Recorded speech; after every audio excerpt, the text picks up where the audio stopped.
Imagine a machine that processes information at lightning fast speed, repairs itself, learns on its own, and has incredible regenerative capabilities. Now picture this machine operating with the energy requirements of a mere light bulb to perform all these tasks. Sounds impossible, right? Well, how about I tell you that this machine truly does exist. It's called the human brain. Believe me or else. मैं आ जाऊं क्या?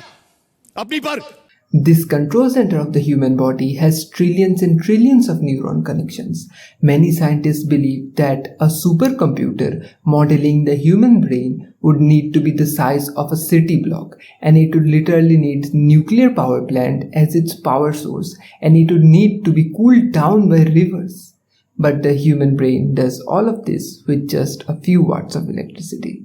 Imagine a camera that can focus on objects light years away in the cosmos and in an instant look at something right in front of you and focus on it. Well, no need to look further. These are those cameras.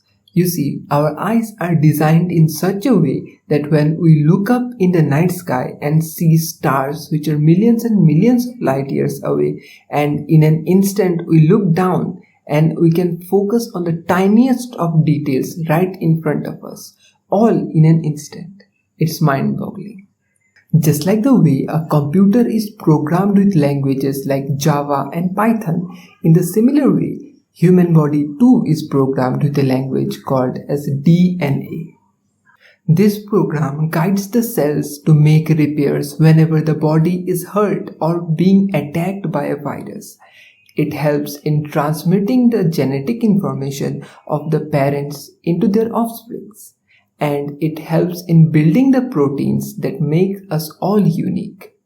A slight variation in this code and boom, we have all superpowers like the X-Men.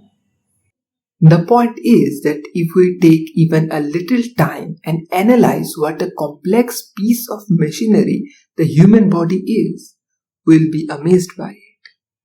No human-made machine or program can even come close to the complexity of the human body. Hence, the saying goes that your body is much more valuable than any other wealth in this world. Until next time, I'll be your friendly neighborhood, the Astrophile.